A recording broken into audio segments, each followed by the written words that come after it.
ಎಲ್ಲ ವೀಕ್ಷಕರಿಗೂ ಇತಿಹಾಸದ ಮತ್ತೊಂದು ವಿಡಿಯೋಗೆ ಆತ್ಮೀಯ ಸ್ವಾಗತ. ವೀಕ್ಷಕರೇ, ಎಲ್ಲ ಪೋಷಕರು ತಮ್ಮ ಮಕ್ಕಳಿಗೆ ಉತ್ತಮ ಭವಿಷ್ಯ ನೀಡಲು ಬಯಸ್ತಾರೆ. ಉತ್ತಮ ಭವಿಷ್ಯ ಕಟ್ಟಿಕೊಳ್ಳಲು ಮಕ್ಕಳಿಗೆ ಆರೋಗ್ಯ ಮತ್ತು ಯೋಗಕ್ಷೇಮ ತುಂಬಾ ಮುಖ್ಯ. ಅವರು ಬೆಳೆಯುವ ಪರಿಸರವು ಅವರ ಭವಿಷ್ಯವನ್ನು ರೂಪಿಸುವಲ್ಲಿ ಮಹತ್ವದ ಪಾತ್ರವನ್ನು ವಹಿಸುತ್ತದೆ.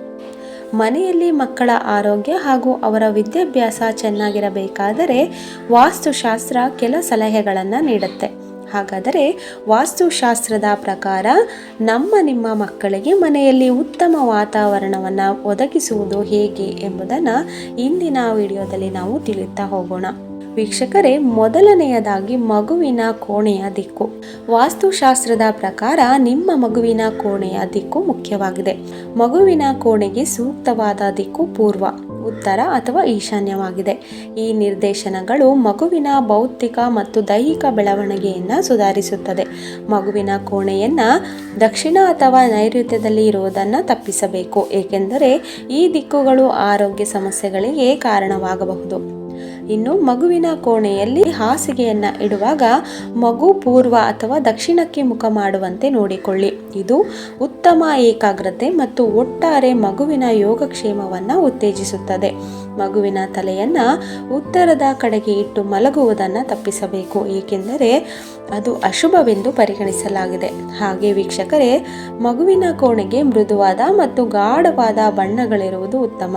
ನೀಲಿ, ಹಸಿರು ಅಥವಾ ಗುಲಾಬಿಯಂತಹ ಮೃದು ಬಣ್ಣಗಳು ಉತ್ತಮ ಆಯ್ಕೆಗಳಾಗಿವೆ. ಹಾಗೆ ವೀಕ್ಷಕರೇ, ಮಗುವಿನ ಕೋಣೆಗೆ ಮೃದುವಾದ ಬಣ್ಣಗಳಿರುವುದು ಉತ್ತಮ. ನೀಲಿ, ಹಸಿರು ಅಥವಾ ಗುಲಾಬಿಯಂತಹ ಮೃದುವಾದ ಬಣ್ಣಗಳು ಉತ್ತಮ ಆಯ್ಕೆಗಳಾಗಿವೆ. ಗಾಢವಾದ ಅಥವಾ ಆಕ್ರಮಣಕಾರಿ ಬಣ್ಣಗಳನ್ನು ಬಳಸುವುದನ್ನು ತಪ್ಪಿಸಿ, ಏಕೆಂದರೆ ಅವುಗಳು ಗೊಂದಲದ ಭಾವನೆಯನ್ನು ಉಂಟು ಮಾಡುತ್ತೆ. ಹಾಗೆ ಮಗುವಿನ ಕೋಣೆಯನ್ನು ಅಚ್ಚುಕಟ್ಟಾಗಿ ಮತ್ತು ಸ್ವಚ್ಛವಾಗಿಡಿ. ಅಶುದ್ಧತೆಯು ಧನಾತ್ಮಕ ಶಕ್ತಿಯ ಹರಿವನ್ನು ನಿರ್ಬಂಧಿಸುತ್ತದೆ. ಸ್ವಚ್ಛತೆಯ ಸ್ಥಳಗಳು ಮಕ್ಕಳಿಗೆ ಶಿಸ್ತು ಮತ್ತು ಏಕಾಗ್ರತೆಯ ಪ್ರಜ್ಞೆಯನ್ನು ಬೆಳೆಸಲು ಕೂಡ ಸಹಾಯ ಮಾಡುತ್ತೆ. ಮಗುವಿನ ಕೋಣೆಯಲ್ಲಿ ಸಾಕಷ್ಟು ನೈಸರ್ಗಿಕ ಬೆಳಕು ಮತ್ತು ಸರಿಯಾದ ಗಾಳಿ ಇರುವುದು ಮುಖ್ಯ. ಸೂರ್ಯನ ಬೆಳಕು ವಿಟಮಿನ್ ಡಿಯ ನೈಸರ್ಗಿಕ ಮೂಲವಾಗಿದೆ ಮತ್ತು ಉತ್ತಮ ಆರೋಗ್ಯವನ್ನು ಕಾಪಾಡಿಕೊಳ್ಳಲು ಸಹಾಯ ಮಾಡುತ್ತದೆ. ಸರಿಯಾದ ಬೆಳಕು, ಶುದ್ಧ ಗಾಳಿಯ ನಿರಂತರ ಹರಿವು ಮಗುವಿನ ಆರೋಗ್ಯವನ್ನು ಉತ್ತಮವಾಗಿರಿಸುತ್ತದೆ. ಇದು ಮಗುವಿನ ಒಟ್ಟಾರೆ ಯೋಗಕ್ಷೇಮಕ್ಕೆ ಅವಶ್ಯಕವಾಗಿದೆ. ಹಾಗೆ ನಿಮ್ಮ ಮಗು ಶಾಲಾ ವಯಸ್ಸಿನವರಾಗಿದ್ದರೆ ಕೋಣೆಯಲ್ಲಿ ಉತ್ತಮ ಅಧ್ಯಯನ ಪ್ರದೇಶವನ್ನು ಹೊಂದಿರುವುದು ಅತ್ಯಗತ್ಯ. ಇದು ಜ್ಞಾನ ಮತ್ತು ಕಲಿಕೆಗೆ ಸಂಬಂಧಿಸಿರುವುದರಿಂದ ಈ ಪ್ರದೇಶವು ಕೋಣೆಯ ಪೂರ್ವ ಅಥವಾ ಉತ್ತರ ಭಾಗದಲ್ಲಿರಬೇಕು. ಇದರಿಂದ ಮಗುವಿನ ಜ್ಞಾನ ಬಹುಬೇಗ ಹೆಚ್ಚಾಗುತ್ತದೆ. ಹಾಗೆ ಚೂಪಾದ ಮೂಲೆಗಳಲ್ಲಿ ಪೀಠೋಪಕರಣಗಳನ್ನು ಅಥವಾ ಅಲಂಕಾರಿಕ ವಸ್ತುಗಳನ್ನು ಇಡುವುದನ್ನು ತಪ್ಪಿಸಿ. ಚೂಪಾದ ಮೂಲೆಗಳನ್ನು ವಾಸ್ತುದಲ್ಲಿ ಋಣಾತ್ಮಕವೆಂದು ಪರಿಗಣಿಸಲಾಗುತ್ತದೆ, ಏಕೆಂದರೆ ಅವು ನಕಾರಾತ್ಮಕ ಶಕ್ತಿಯನ್ನು ಉಂಟು ಮಾಡಬಹುದು ಮತ್ತು ಸುರಕ್ಷತೆಯ ಅಪಾಯಗಳನ್ನು ಉಂಟು ಮಾಡಬಹುದು.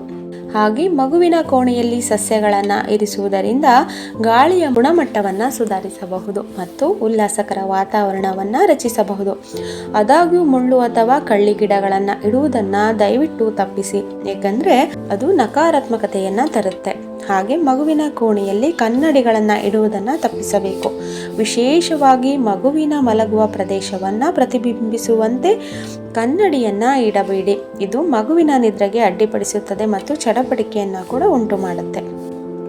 ನೋಡಿದ್ರಲ್ಲ ವೀಕ್ಷಕರೇ, ಇದಿಷ್ಟು ನಮ್ಮ ಮಗು ಆರೋಗ್ಯ ಹಾಗೂ ನಮ್ಮ ಮಗುವಿನ ವಿದ್ಯಾಭ್ಯಾಸ ಚೆನ್ನಾಗಿರಲು ಕೆಲವೊಂದು ವಾಸ್ತು ಸಲಹೆಗಳು. ಇದೇ ರೀತಿಯ ಹೆಚ್ಚಿನ ಮಾಹಿತಿಗಾಗಿ ನಮ್ಮ ಚಾನೆಲನ್ನು ನೋಡ್ತಾ ಇರಿ.